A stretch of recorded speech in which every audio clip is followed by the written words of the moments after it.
sesudah mendengar penjelasan dari para dokter yang ahli, 85% itu tidak ada gejala klinisnya. Jadi yang membawa virus itu dia sehat-sehat saja, apalagi yang masih muda. Dia tidak ada gejala demam, tidak ada gejala batuk.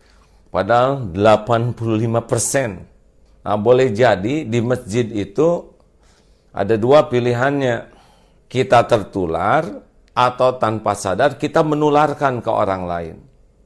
Jadi ini bukan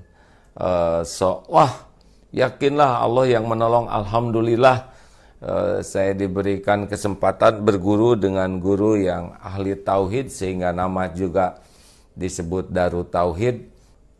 Namun kenapa menyempurnakan ikhtiar seperti ini? Ya karena Rasulullah pun begitu. Tidak boleh mencampurkan unta yang sakit dengan unta yang sehat.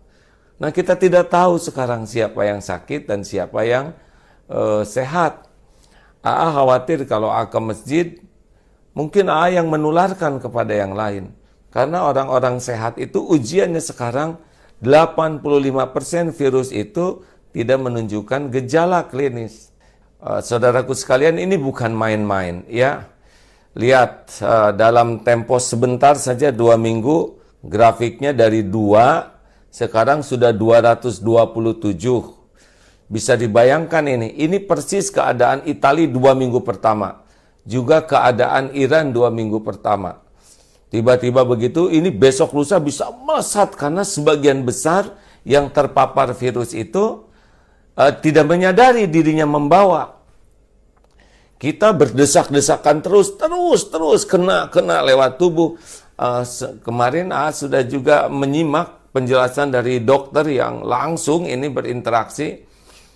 Beliau mengatakan sekarang kawan-kawan dokter itu dari ahli paru sebagian sudah dirumahkan. Ventilator juga sudah berkurang.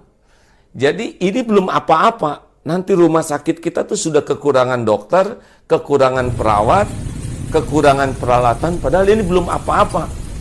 Ini baru memulai ini. Ini belum apa-apa nih hadirin, baru tumbuh, baru 2 minggu. Besok lusa bisa ribuan dan puluhan ribu. Mungkin na'udzubillah min zalik ya. Kalau kita melihat kesantaian kita ya, melihat kesantaian kita persis di Italia yang santai, rileks saja, dianggap remeh dan tiba-tiba melesat.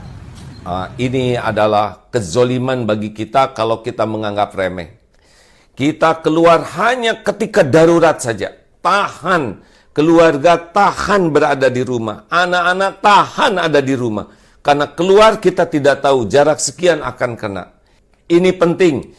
Kawan-kawan harus bisa memahami ini bahaya besar di depan. Kematian sudah ditetapkan oleh Allah Subhanahu wa taala, itu hakul yakin.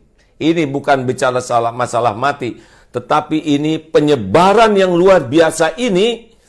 Kapasitas rumah sakit kita terbatas, dokter, perawat terbatas. Ini beda dengan di negara lain yang fasilitasnya banyak, kemudian uangnya juga banyak, kesadaran masyarakatnya disiplin. Korea itu tidak di lockdown, tapi disiplin. Dan setiap hari itu mengecek dari sini tuh sampai 15.000. Nah, kita sudah hampir setengah bulan, baru berapa ratus yang dicek. Ini luar biasa di depan ini. Saudara-saudaraku sekalian, ini luar biasa di depan. Sedih sekali melihat banyak orang yang meremehkan, bahkan menertawakan satu sama lain, masih senang berkerumun. Ya mungkin karena belum paham.